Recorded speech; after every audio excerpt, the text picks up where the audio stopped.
Hello friends, हाय। कैसे हैं आप सभी? आई होप आप सभी बहुत ही अच्छे होंगे। तो चलिए हम शुरू करते हैं आज की ये क्लास। मैंने सोचा है कि साथ ही साथ जैसे कि मैं आपके पीछे की क्लास में मैंने विशिष्ट बालक पे बात कर रही थी, दिव्यांगजन बालक पे बात कर रही थी, जिसमें मैंने पिछड़े बालक पे बात कर ली थी, विशिष्ट बालक पे बात कर ली थी। और भी बालक हैं, समस्यात्मक बालक जो होते हैं, लेकिन मैं सोच रही हूँ कि प्रारंभिक शिक्षा के नवीन प्रयास पे भी बात कर लूँ। तो आज मैं उस पे बात करूँगी, प्रारंभिक शिक्षा के नवीन प्रयास पे भी।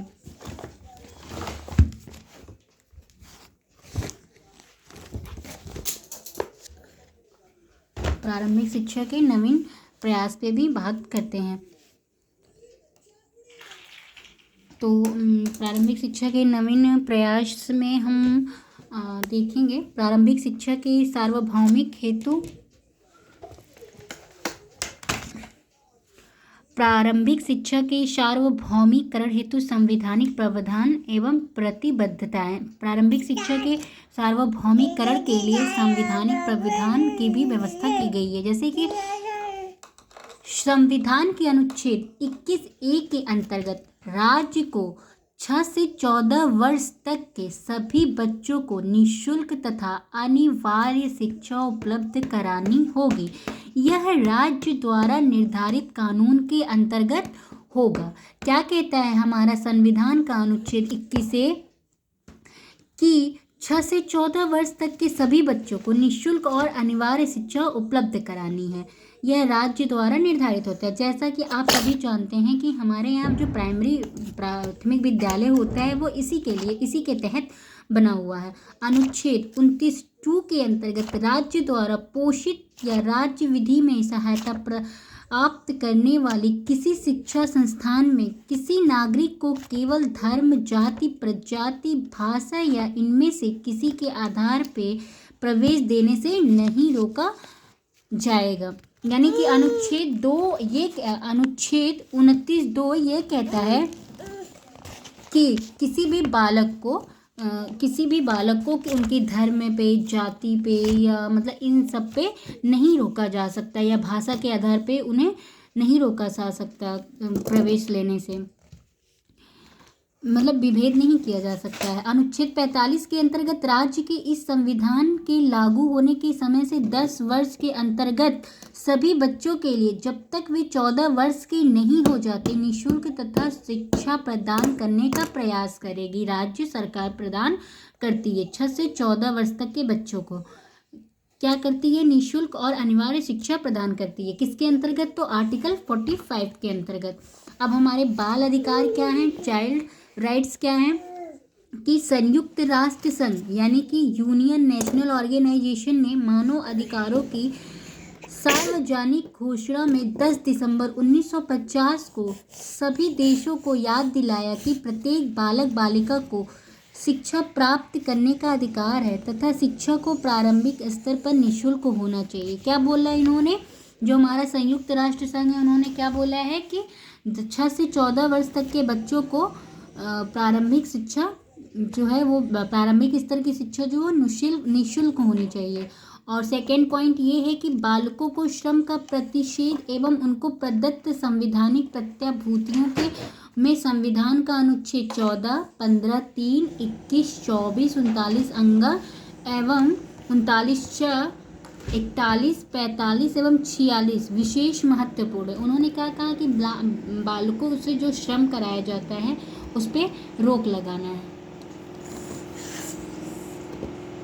ठीक है। और नेक्स्ट पॉइंट में संयुक्त राष्ट्र संघ ने बालकों के अधिकारों की घोषणा 20 नवंबर 1989 में की थी। इस घोषणा का मुख्य उद्देश्य जो था समस्त बालकों को मूलभूत मानवीय अधिकारों को सुनिश्चित करना था। भारत सरकार ने इस घोषणा को 11 दिसंबर 1992 को स्वीकार किया, जिसे मुख्य बिंदु निम्नलिखित हैं। क्या बोले? संयुक्त राष्ट्र संघ जो है तो आपका यूएनओ इसने जो है बालकों के अधिकार की जो घोषणा है उसने तो 20 नवंबर 1989 में की थी, लेकिन बालकों की जो मूलभूत मानवीय अधिकारों को सुनिश्चित करता है इसको जो भारत सरकार है वो 11 दिसंबर 1992 को स्वीकार करती है।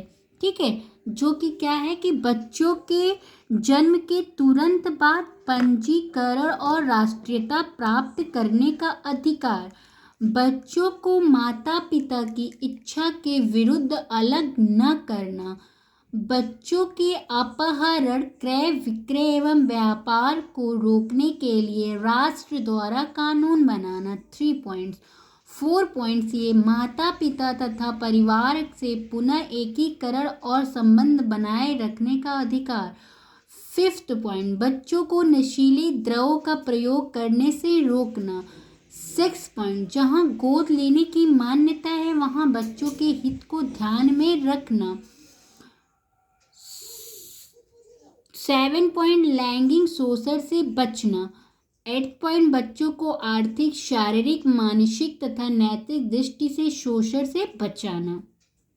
ठीक है, अब हम ये देखेंगे निःशुल्क एवं अनिवार्य बाल शिक्षा का अधिकार अधिनियम 2009 के अंतर्गत 7 अध्याय और 38 खंड हैं, जिसमें कुछ अध्याय निम्नवत हैं, जैसे प्रस्तावना है, निःशुल्क एवं अनिवार्य शिक्षा का अधिकार है, केंद्र राज्य स्थानीय सरकारों और अभिभावकों का दायित्व है, स्कूल और शिक्षकों का दायित्व है, प्रारंभिक शिक्षा के पाठ्यक्रम को पूरा किया जाना है, बाल अधिकारों का संरक्षण है, अन्य प्रासंगिक बातें हैं। तो दोस्त, ये तो रही हमारी बाल अधिकार के बारे में कुछ बातें। ठीक है, जो एग्ज़ाम के पॉइंट ऑफ व्यू से बहुत ही इम्पॉर्टेंट है, जैसे कि ये आपका अनुच्छेद 21 पूछेगा, अनुच्छेद 21 आपका पूछेगा, 29 के बारे में भी पूछेगा, 45 के बारे में भी पूछेगा। तो ये सब पॉइंट नोटिस करिएगा आप। क्या 21A के अंतर्गत 6 से 14 वर्ष के सभी बच्चों को निःशुल्क तथा अनिवार्य शिक्षा उपलब्ध करानी है। 29(2) जो है हमारा यह जो अनुच्छेद 29(2) है, ये क्या कहता है कि हमें नागरिक को किसी भी धर्म, जाति, प्रजाति या भाषा में से किसी एक पर प्रवेश देने से नहीं रोका जा सकता। वो किसी भी धर्म से हो, किसी भी जाति का हो, कोई भी उसके पास भाषा हो, लैंग्वेज हो, इसके आधार पर हम उसे प्रवेश देने से नहीं रोक सकते हैं। ठीक है। 45 ये कहता है कि 10 वर्ष के अंतर्गत सभी बच्चों के लिए, जब तक कि वे 14 वर्ष के न हो जाए, उन्हें प्रयास करने का प्रयास करता है। ठीक है, ये बोला है। तो ये इतनी पॉइंट्स हैं जो बहुत ही इंपॉर्टेंट्स हैं, और भी कुछ ये जो ऊपर के पॉइंट्स हैं, तो आप चाहे तो स्क्रीनशॉट ले सकते हैं वीडियो को रोक के, और मैं आपको दिखा दे रही हूँ। ठीक है, बाकी की मैं कल की क्लास में ले लूँगी। आज के लिए इतना ही। Bye bye. Thanks for watching.